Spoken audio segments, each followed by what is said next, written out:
Hello and welcome back to the Foot of Grisaia, Amane's Rat. In the last episode, 3 whole days went by without much happening, except for the first death since the actual car crash, namely the death of the small pet dog, which was used as sustenance for the starving girls. The teacher is still missing and they haven't heard anything from him in now 4 days.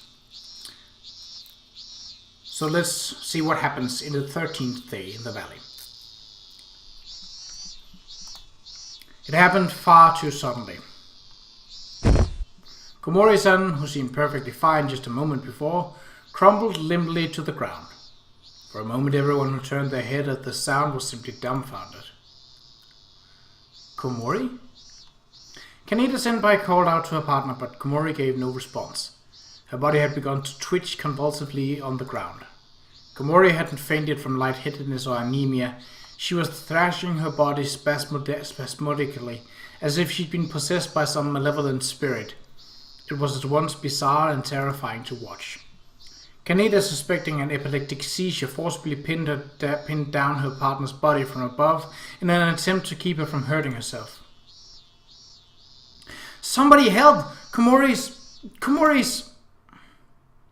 Koide-senpai and I jumped up to answer Kaneda's call as the others looked on in shocked silence. We managed to move Komori-san onto a blanket, but the seizure continued. At Koide's anxious command, I ran off to find my own partner. "How is she? What happened to her? Can you describe her collapse? Were there any warning signs?" "I don't know. She was just on the ground all of a sudden, thrashing around like a fish out of water. Maybe it's epilepsy. I saw a kid collapse like this back in grade school." This has lasted too long for an epileptic fit. Komori's breathing was rapid, her teeth chattered in her mouth, and her unfocused eyes swung randomly from left to right. Her hands and feet trembled strongly on a regular rhythm, as if matching the beating of her heart. "We ate that dog. Maybe she got some kind of parasite from it." "We cooked the dog quite thoroughly before we ate it, didn't we? Seems rather unlikely. Has Komori-san eating anything else unusual lately?" After a moment of thought, Kaneda's mouth fell open with a little "Ah. Now that you mention it, she was eating some sort of flower bud." "A flower? What kind of flower?" "I don't know the name, but it was this pretty pink thing. I've never seen it before. She said, 'I wonder if we can eat these,' and picked a few and ate them on the spot." "I wonder what it was. Wolfsbane, maybe?" "Wolfsbane flowers are bright purple, so a foxglove, maybe." Kazuki laid a hand on Komori's trembling forehead. "She has a fever. We can't do much other than keep her warm and make sure she stays hydrated. Hopefully she'll sweat it out." "Will that really be enough?" "I'm sorry, but there's simply nothing else we can do. In any case, please take this as a lesson and stop foraging recklessly. Only eat what you know to be safe." Under these starvation conditions, it was inevitable that our immune system would grow weak. Recently, drinking water raw had become common practice, as no one wanted to waste time boiling it when they could be searching for food. And when foraging in the forest, many would pop even totally unfamiliar plants into their mouth, even if they looked vaguely edible. By now, diseases so mild that a normal person probably wouldn't even notice them when potentially life-threatening to us. That's how weak we'd grown. As we slowly carried Komori's quivering body into her tent, we could only grind our teeth at our powerlessness. "Kasami, have a second?" We just left Komori to rest when Sakuma-senpai called out to us. "Ibuki's acting kind of weird. I had a very bad feeling about this." The moment we followed Sakuma into her tent, that presentiment was realized. "Hey, what day is it today? How many days have passed since we came here?" Wrapped up in her sleeping bag, Ibuki stared intently at a point on the tent's canopy, smiling slackly at nothing in particular as she spoke. "What day is today?" "Today is the 26th. We've been here 13 days. "Ah, man, I wanna go home already." Even as she answered, Ibuki's eyes never turned toward us. The tone of her voice was vague, unfocused, almost like a sleepwalker conversing with a dream. Let's step out for a second. As directed, we moved to leave the tent, but Ibuki immediately piped up. Hey, where are you going? I want to come too.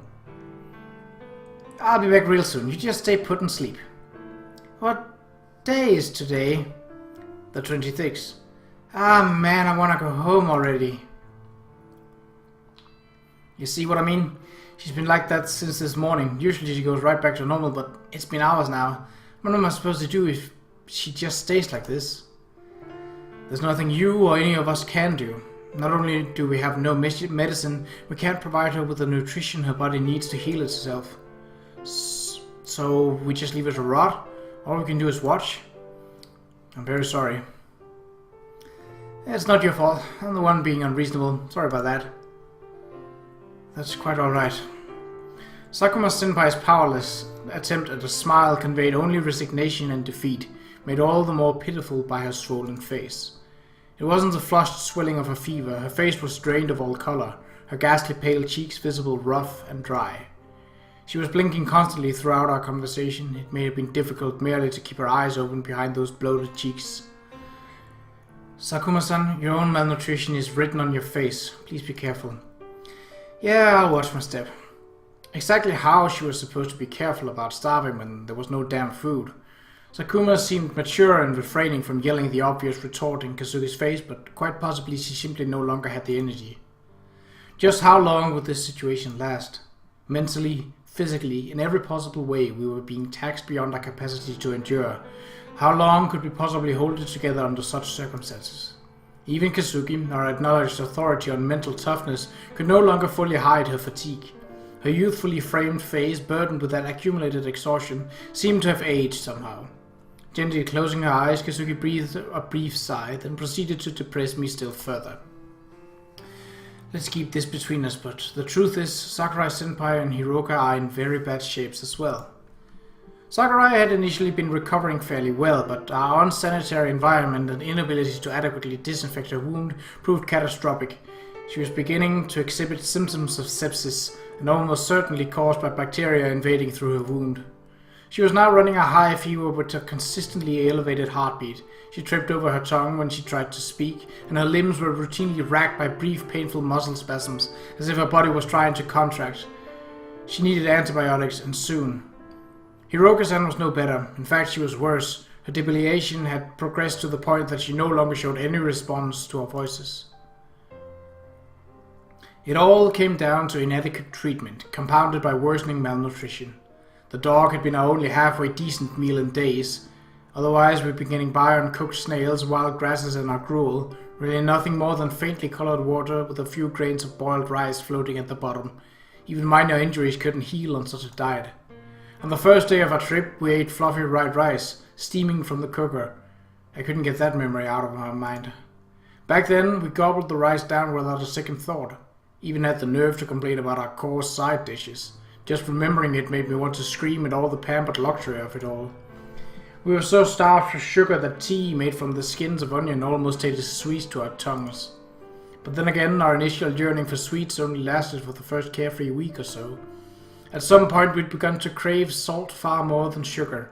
By now we'd been used to licking the rust that formed on the wrecked frame of the bus after the days of rain. I had reached my absolute limit. When I crawled into bed at night, I hesitated to close my eyes, afraid I'd never open them again. But then again, maybe it would be better that way.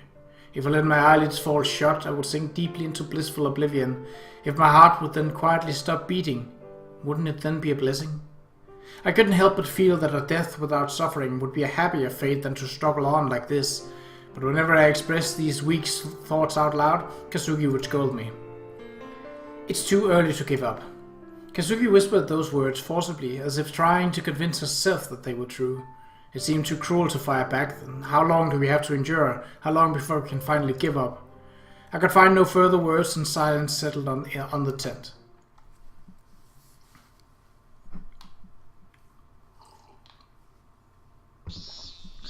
The 14th day in the valley. When morning came, Kazuki's struck the bottom of the pan, our normal wake-up time, but there were no signs of activities from within the tents. It wasn't that the others weren't awake, they simply couldn't get up. Recently, just standing upright was exhausting. It wasn't rare for someone to spend the majority of the day lying in their sleeping bag. Even when we attempted to move, it would often prove impossible. Every time we tried to stand, our joints would scream in pain. If we pulled ourselves upright by clinging to a tree or rock, our knees would be shaking so hard that we could barely walk. Even so, as the sun rose and warmed the valley, those who could still move came crawling slowly out of their tents. Basking in the rays of morning light, we resembled nothing so much as a lethargic pack of iguanas escaped from the Galapagos Islands. For some reason, it felt as though the mere touch of the sun on our skin gave us a small boost of energy. Of course, it was mostly an illusion, our stomachs were still empty, but either way, moving around aimlessly would be a waste of calories, so we all found our seats in the sun and kept still. It was tempting to just flop down on the spot and close your eyes, but the cold stone beneath us stole body heat quickly, so lying down would burn a surprising amount of energy. Staying awake, sitting quietly, was the best way to conserve our strength. We sat on the hard ground as if rooted to the spot, unable to do anything but silently agonize over our individual fates. I've got to do something. How can I survive this? The thought churned endlessly around our heads, but merely focusing our nourishment-starved brains on a question took all our effort. Actually producing an answer was beyond our power. And yet, even now, we were still human beings. We still hadn't broken the absolute minimum rules. It still isn't hell. This is still a world worth living in. At my side, Kazuki murmured those words to herself slowly and deliberately, as if confirming that she was still firmly conscious, still able to speak. But what shall we do? It may well be only a matter of time. I followed her gaze around the area. Everyone was staring goggle-eyed into the distance, their pale, slack faces shining greasily into the morning sun. There was something dangerous in the air. Given a small push in the wrong direction, it felt as though even our humanity would instantly crumble underneath us. Yuji? Huh? What did you just say? My brother's name. Kazami Yuji? Yes, that's my little brother. I want to meet him. If we get back alive, I'll introduce you. I'm positive you'll get along. I'm looking forward to it. That's definitely gonna happen, okay? Yes, that's a promise. That afternoon, Mr. Ochi returned from his escape attempt to rejoin us on our gradual passive slide toward death. He was completely emaciated. His sunken eyes were as dark, as hollow, as those of a wild animal. But more than lamenting his failure, the group was overjoyed at his return. I see. He failed. We were back to the drawing board yet again. That was a heavy, if somewhat abstract, disappointment. Even so, the return of our only adult male was no small relief. Not to say that our teacher's presence caused any dramatic changes in the situation. As always, we were desperately short of food. If anything, practically speaking, Mr. Ochi's return translated to nothing more than another mouth to feed, worsening our already meager daily rations. That evening, having entered the large tent to check up on the wounded, I noticed that Hiroka-san had quietly stopped breathing. 2 weeks after Shikanai, Osawa, and Okaba's death, we had our fourth casualty. Hiroka had died lying in the sleeping bag in which she spent the last 14 days of her lives, her eyes and mouth half open. It was a gruesome sight, but there wasn't any real agitation among us. We'd all been prepared for this, even expecting it. I was no exception. Rather than grieving the death of my friend, I gazed down at her corpse in stupor. A single thought was swirling relentlessly through my dull mind. When a living thing dies, it becomes food. Kazuki has said that was only natural. So, does that go for her too? I wasn't the only one suspecting as much. Without a doubt, the others were thinking the exact same thing. At some point, all eyes are turned toward our teacher, but Mr. Ochi said only, "I'll dig the grave," quietly bringing his hands together in front of Hiroka-san's corpse. What had I been thinking of? Of course we were burying her. A human being eating another human being is unforgivable, no matter what. We must have been going a little soft in the head. Right, Our friend had died, and we were upset. We lost our heads from the shock, that was all. Our shoulders sagged to learn our stomachs would go unfilled, but all the same we heaved heavy sighs of relief. Without a single word of objection, we silently watched Mr. Ochi walk down into the forest to bury Hiroka's remains. I'm vile. I'm a vile, disgusting excuse for a human being. The shame welled up so suddenly and so heavily inside me that I couldn't contain my tears. Lowering myself shakily down onto the hard ground, I broke into wretched, violent sobs.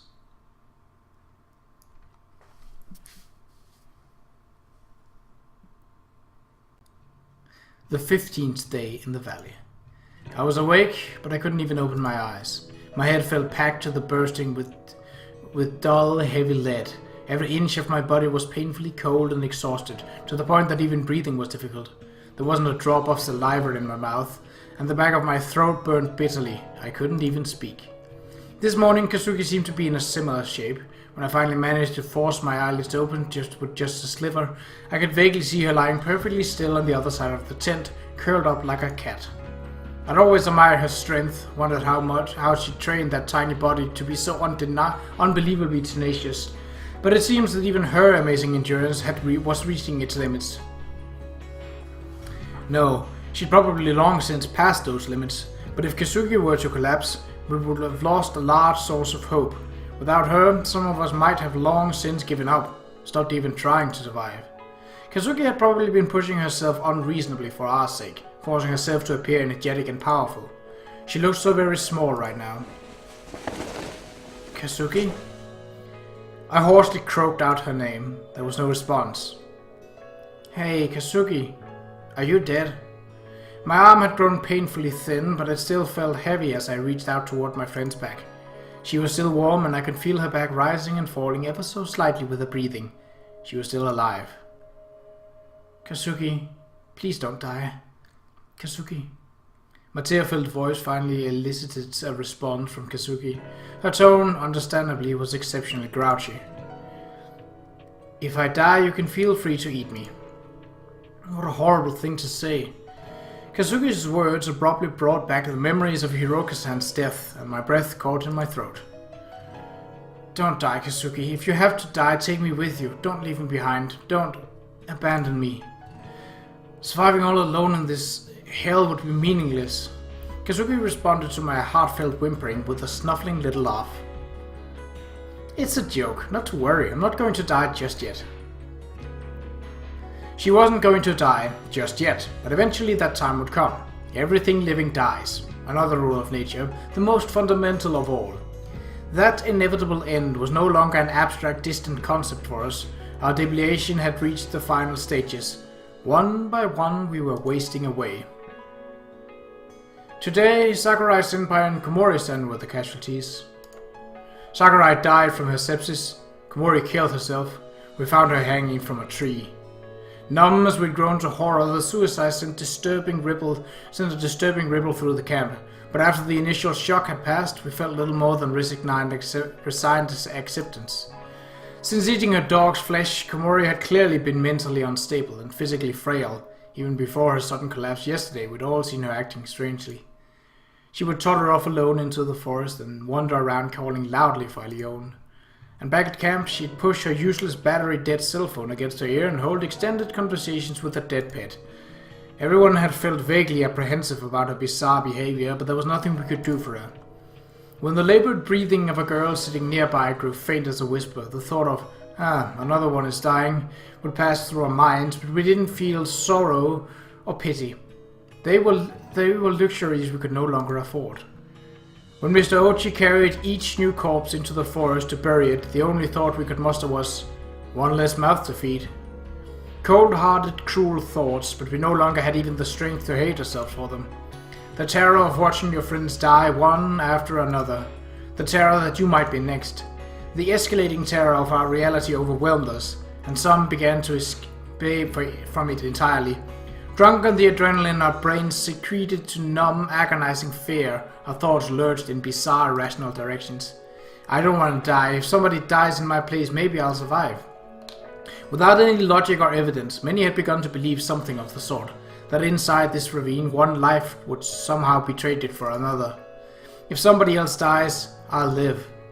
In this claustrophobic little world where nothing enters or leaves, the total amount of well-being must be fixed.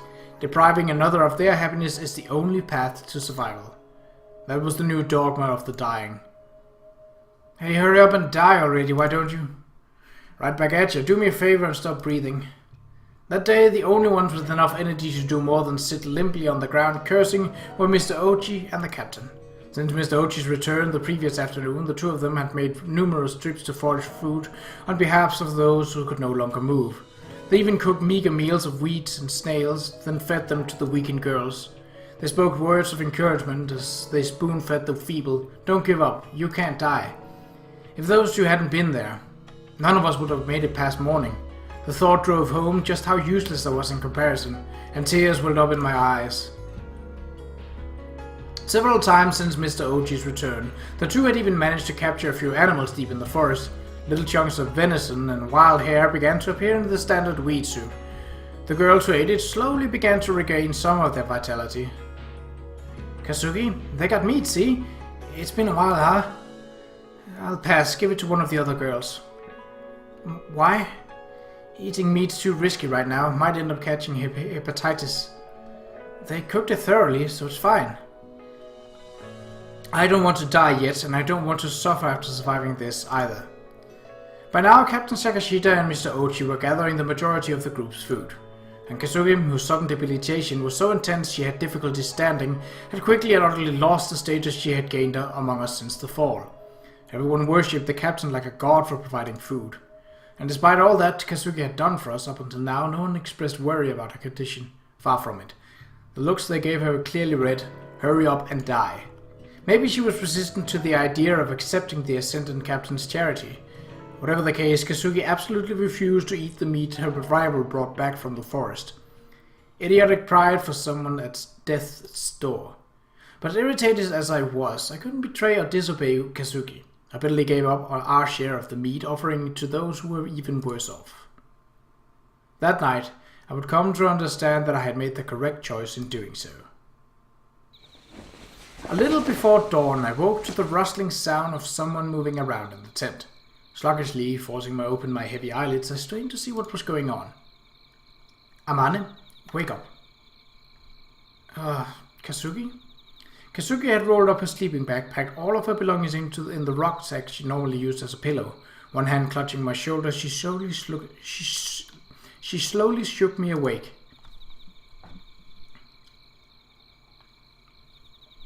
Huh? What's going on? Still half asleep, I spoke more loudly than I intended. Kazuki quickly drew a forefinger to her mouth and whispered with a brief shh. Take a look at that. Kazuki lifted the flap of the tent slightly open and I peered through to see the captain and Mr. Ochi walking off together into the dark forest. Huh? Mr. Ochi and Captain Sakashita? Where are they going? You don't need to know that. This is our chance. Let's slip out of this place. Slip out? What do you... I mean exactly what I said. We're leaving this mountain and going home. There's no longer any chance of help coming. We're going to do it ourselves. Huh? I didn't understand what she was talking about. The words were clear enough, but the meaning just wouldn't register. Why do we have to do it now? There's no time to explain. Please prepare as quickly and quietly as possible. Make sure no one hears. Huh? What about everybody? Kazuki fixed a deadly serious gaze directly on my eyes, and I faltered to a halt. Listen to me, Amane. We can't take Ghouls back with us. Do you understand? I don't understand at all, Kazuki. Ghouls? What's that supposed to mean? If you're that curious, I'll make things clear later on, but for now, get a move on. Okay. To be honest, I didn't have the first idea about what was going on. But Kazuki was never wrong. If Kazuki told me to leave, I would leave. That simple faith was guiding me now. I stuffed my possessions into the rucksack as quickly as I could in the dim tent. Barely waiting for me to finish, Kazuki impatiently grabbed my hand and pulled me along, quickly and quietly leading me out of the camp. Kazuki, where are we going? Follow me and keep very quiet. I'll show you everything. Show me?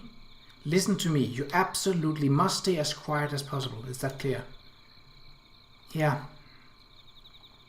Just what was she planning to show me? Clueless but obedient, I passively followed Kazuki down the valley into the forest. We were retracing the steps of Mr. Ochi and Captain Shakashita. For some reason, that realization filled me with dread. Some instinct was whispering faintly, don't go any further. Don't take another step.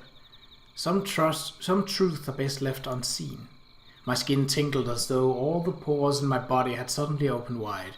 With every step, my heartbeat grew louder in my ears. Cold, sticky sweat settled unpleasantly in my armpits.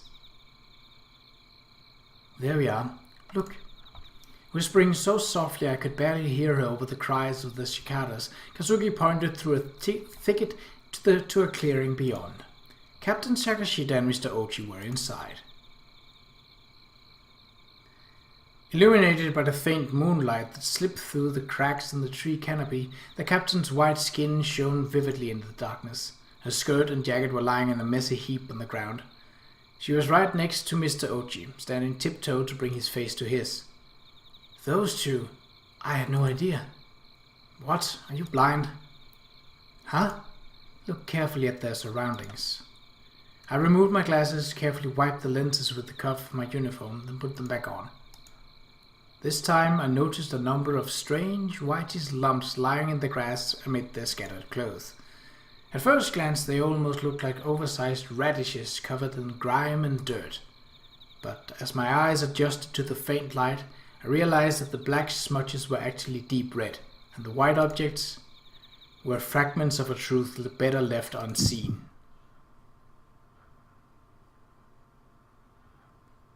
Yeah! I couldn't contain my shriek, and before I had time to regret that mistake, tears were pouring out of my eyes. Bile was rising in my throat, and I was stumbling back, falling to the ground. Who's there? My shoulder quivered at the vicious shout, but I simply couldn't stand. My legs had turned to rubber. My eyes were fixed on the scene before me, the face of Mr. Ochi glaring in our direction with eyes like a demon, and Captain Shakashita's lips stained a horrible shade of red. When I looked down, seeking escape from the awful sight, I noticed a silver bracelet in the grass nearby. It was shining in the moonlight, so even with my poor vision, it wasn't hard to make out the name written on its plate. Allione. That was Arkun's color. When the dog wasted away and died, Komori-san had coiled it around her waist, which had to mean... A burning tide of gastric juices surged up my throat. As I noisily vomited onto the ground, Kazuki grabbed me by the shoulder with a flat, "We're going to run now." She forcibly dragged me to her feet. Disoriented, the taste of acid thick in my mouth, I let Kazuki pull me into a run. From behind I heard the captain's snarling voice. "We were seen?"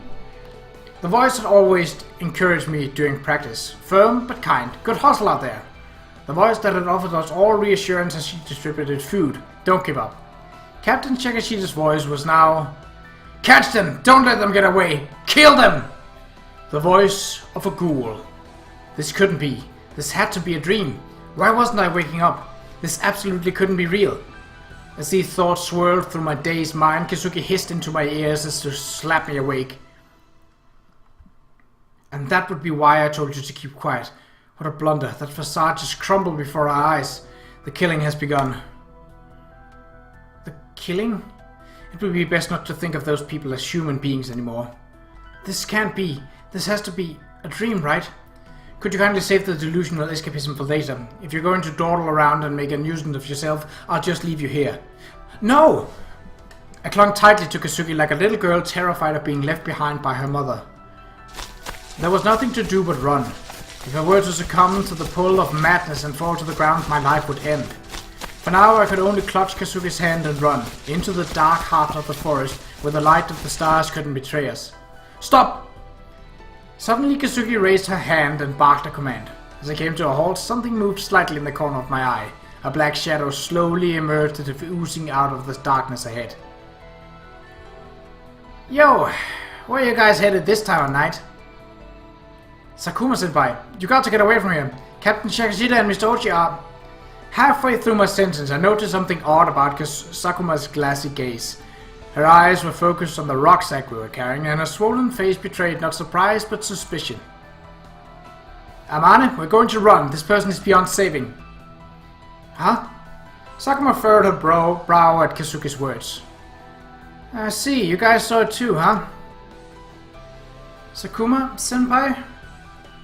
How do you want to play this? If you head back now, I can smooth things over with Sakashita. Amane! Kazuki seized my backpack and practically forced me into a run. Into the bushes on the left.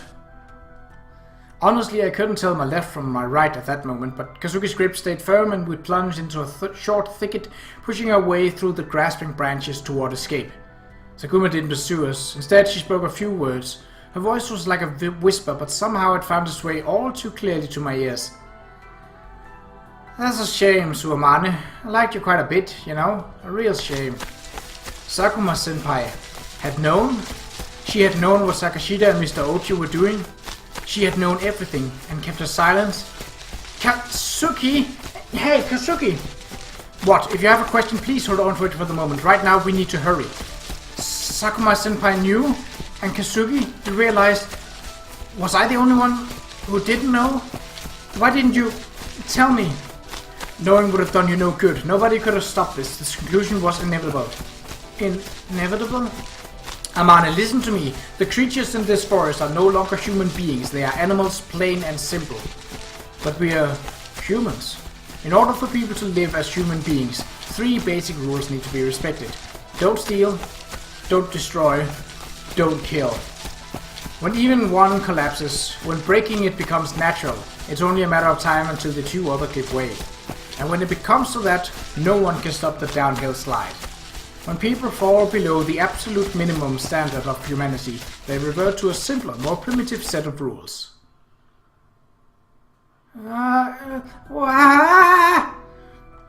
Don't cry, it's so irritating. Kazui quickly held her hand against my mouth, but the unbelievable cruel reality was beyond my capacity to endure. It was far too sudden and far too strong a dose. I had to scream. If I didn't scream, the terror would tear me apart from the inside. Keep quiet. We'd been pushing our way through bushes and stands of trees to keep hidden from our pursuers, but there was no point if I was broadcasting our location.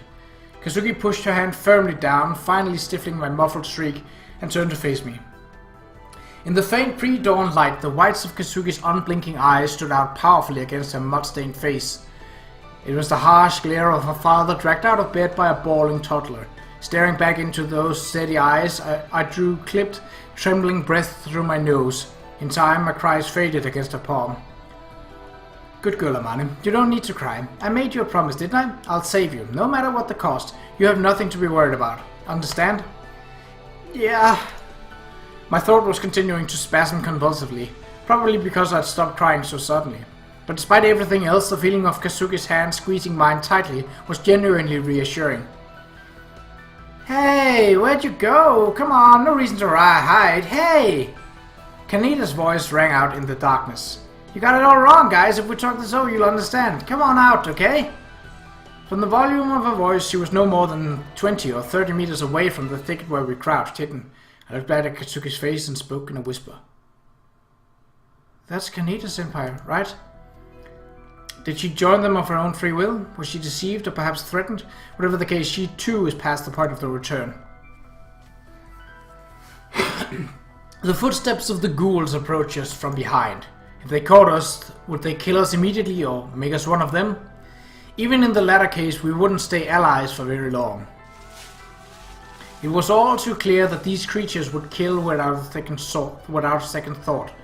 There were many feet stepping through the mud, many branches snapping in the darkness behind us. Engulfed in the madness that had spread from Ochi and Sakashita, the others had abandoned themselves to the final rule and become corpse eaters, demons.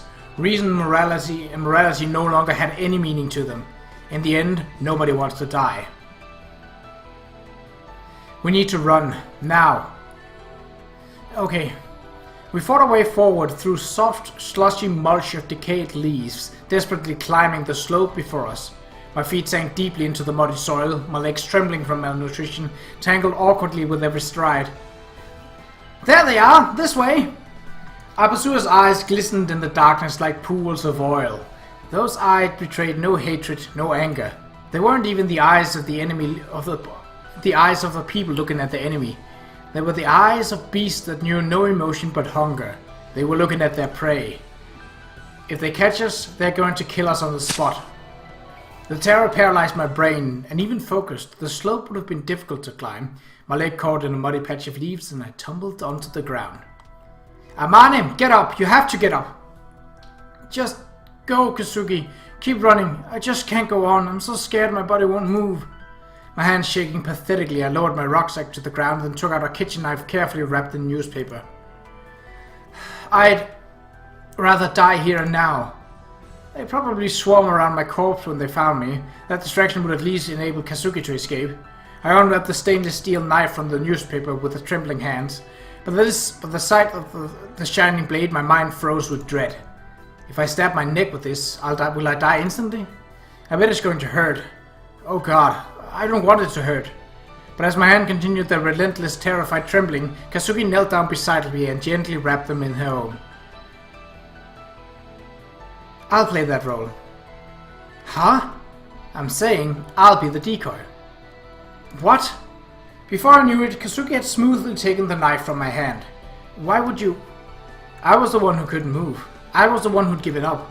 Why should Kasugi be the one to do this for my sake? It made no sense.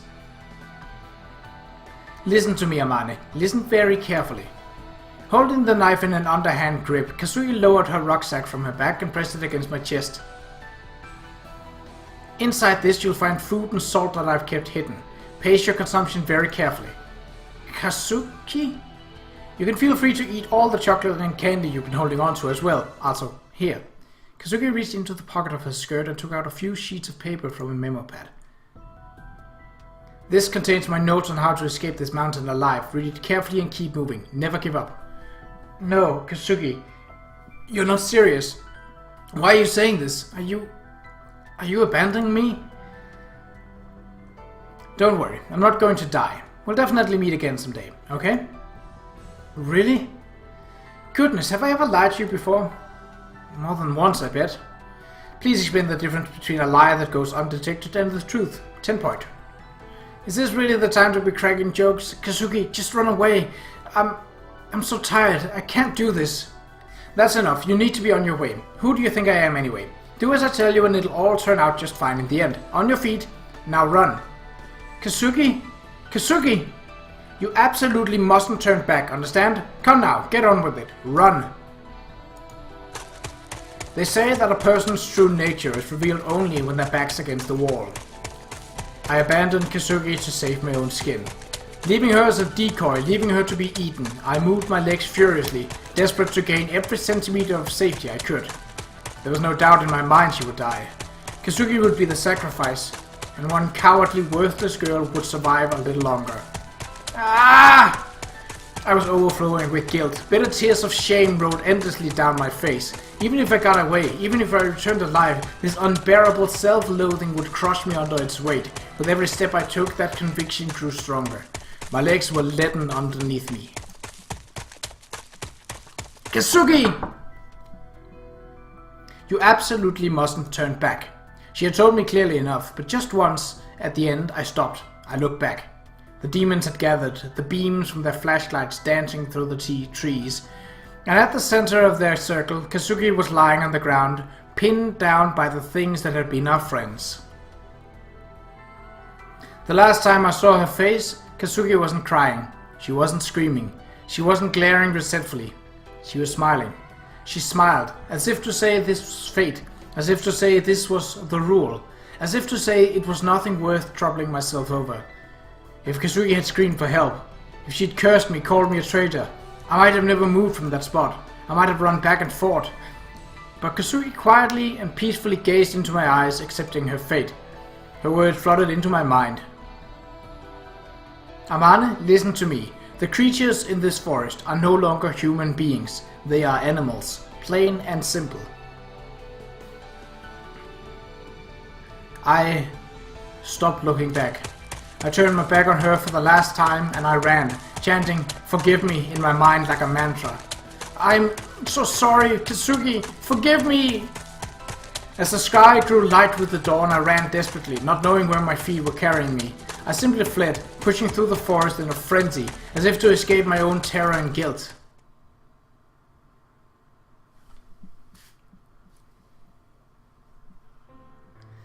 How many days had passed since then? I didn't exactly have the leisure time or composure to write a daily entry in my diary, but I think it had been 5 nights. 5 nights spent relentlessly, mindlessly marching forward through the jungle. Following the instructions Kazuki had written on her note, I walked only by darkness in order to hide my movement from the ghouls. When the sun rose, I hid myself in bushes and tried to sleep. This lasted a few hours at most, and when I woke from these brief periods of rest, the first order of business was always to peel off the leeches that covered my body. Then throw the fat bloodsuckers into my mouth, crush them with my teeth, and force them down my throat. Kazuki's rucksack contained a small hoard of various snacks and sweets, her secret treasure. Just as I thought, she'd stolen the food from Ozawa's belongings the very first day, then carefully stashed it away. Since escaping, I hadn't touched those precious snacks, not even once. If Kazuki were to somehow escape her captors and catch up with me, I intended to give it all back to her. There was real food just inside that bag. The temptation was overwhelmingly powerful. But if I were to yield my hunger and greedily devour Kazuki's treasure, I'd be admitting I was fundamentally no different from the ravenous ghouls. I couldn't bring myself to do it. When the forest was dry enough to light a fire, I boiled fern sprouts and chrysanthemums for my meals. My starvation and exhaustion were now complemented by constant terror of the demons that were no doubt pursuing me. My hair had begun to fall out in bunches. I, too, had been pushed well beyond my limit, and I was all about ready to break. Even so, Kazuki had saved my life. I couldn't allow that to become meaningless. I couldn't just give up. During the daylight hours, I simply laid still and hidden in the bushes, unable to sleep, but preserving my energy as best I could. When the day grew dark, I would crawl out cautiously from the undergrowth and begin the astronomical observation described in Kazuki's notes. The lush canopy of trees above hid much of the sky, rendering it difficult to determine the location of the stars, and as in any forest, the orientation line of the horizon was unclear. I might well have been able to get a better view by climbing one of the taller trees, but I no longer had the strength to do any such thing. Just how far had I walked? Walking meant pushing my way through lush weeds and wild grasses, struggling through thick bushes that obstructed my path. The distance I moved in any given day didn't amount to much. After one full night's work of hiking through the jungle, I turned back to see if I could get some idea of my progress, only to find that the ridge I'd been standing on last night was still visible. I could feel my willpower shriveling inside me. Deciding I could urge myself no further that day, I collapsed on the spot, hugging Kazuki's rucksack tightly to my body. Her scent had permeated the tough fabric, and when I slept, she appeared in my dreams. In those dreams, Kazuki said nothing. She stood some 20 paces ahead, silently looking over her shoulder, staring into my eyes. I screamed her name and tried to step forward, but it was frustratingly difficult to move. I shoved my way through thick weeds, my feet sinking into thick mud with every step, ignoring the branches cutting at my cheeks. But no matter how desperately I forced myself forward, Kazuki moved away at the same speed. I couldn't catch up with her, no matter how I tried. When I gave up and sagged to a halt, Kazuki stopped as well. Again, she gazed back into my eyes. "What on earth are you doing all the way back there?" She never spoke, but her expression conveyed the words clearly enough. "Kazuki." I woke at the sound of my own sleep talking. I was no longer dreaming of food these last days. I'd come to realize what I wanted more than anything else in the world was no longer food or drink. It was Kasami Kazuki. And once again I walked through the night. As I dragged my heavy legs forward, exhausted and starving, Kazuki came into view a little ways away. She strode slowly ahead through the dark forest, her back turned to me. "Wait for me, Kazuki."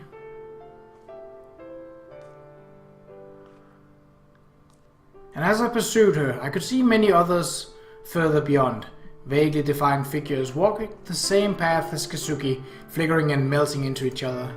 All wore a familiar school uniform. Even in darkness, I knew them. That one had to be Hiroka. Further on, I could see Sakurai. Many others as well, Shikinai, Osawa, Okabe, Alione frolicking around Komori's feet. The ones who had already died walking among the trees, shimmering hazily in the night. They looked over their shoulders one by one and spoke, This way. I finally started hallucinating. Guess I'll just be following them now, have them guide me to heaven. No, will it really be heaven? Well, I've been in hell until now. If they're taking me somewhere else, it's probably heaven, right? Wait up, guys. I can't walk that fast. Don't leave me behind. Come on, everybody.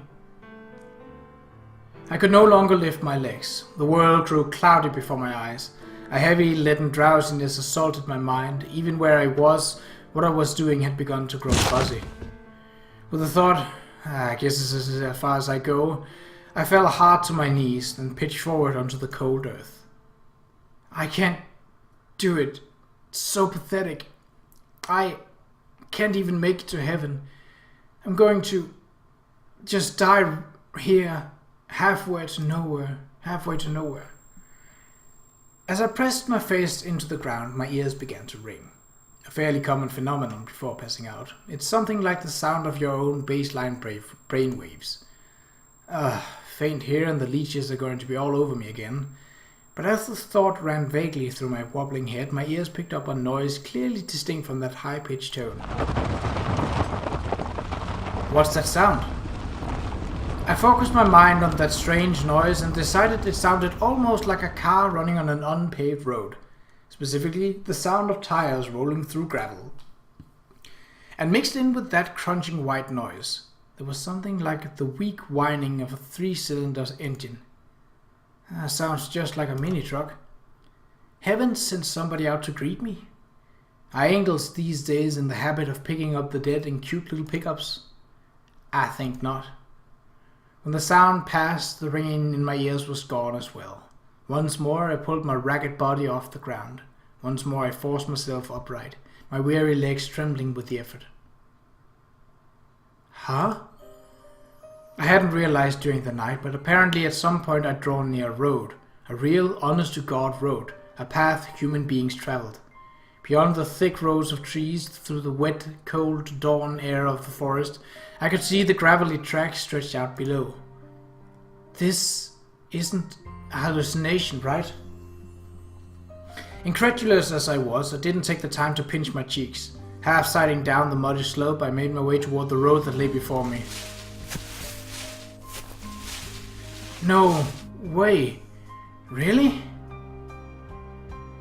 It wasn't paved, it wasn't well maintained, but without a doubt it was a road surfaced by human hands, traveled by human vehicles. My mind whirling, I began to walk unsteadily down the road in the direction I thought the truck had been headed. And before long I found myself in front of a vast field, extending as far as the eye could see. It was full of thousands and thousands of cabbages. I didn't scream with joy at the sight. Without a word, I drew a few slow, shuddering breaths, then plunged into the field. Ripping the nearest cabbage from the ground, I sunk my teeth into it ferociously. In a frenzy, not bothering to chew, I ate. My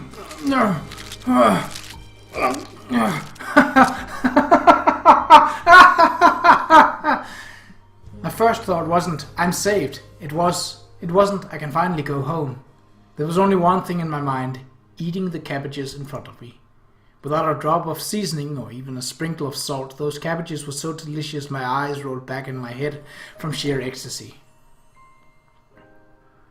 I ate and ate, deliriously and frantically as if possessed.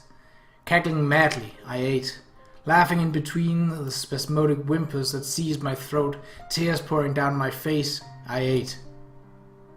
It was 30 minutes before the farmer's housewife noticed something single-mindedly ripping through the cabbage field like a crazed wild animal.